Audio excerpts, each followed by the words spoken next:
కూర్చోండి అయ్యా. ఈ మర్యాదలకేం తక్కువ లేదు గాని నీకు జబ్బు అని చెప్పి అప్పు తీసుకున్నావు. నీ జబ్బేమో గాని నా అప్పు అట్లనే మిగిలిపోయింది. కనీసం ఆ వడ్డీ పైసలైనా కట్టకపోతేవి. మీ కాల్ముక్త బాంచన్ కట్టేస్తా, కాస్త టైం ఇవ్వండి అయ్యా.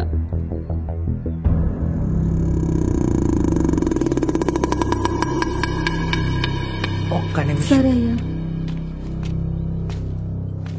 కాళ్ళు చేతులు మొక్కడం దేనికి? వడ్డీ మాఫియా అయ్యే ఉపాయం చెబుతాను. షావుకారికి నీ మీద ఎప్పటినుంచో మోసు. నీ భర్త చనిపోయి నువ్వెంత ఇబ్బంది పడుతున్నావో తెలుసు. వారానికి ఒకసారి ఇలా వచ్చి అలా వెళ్ళిపోతాడు. వడ్డీ మాఫియా అవుతుంది. అసలు తర్వాత ఇద్దరు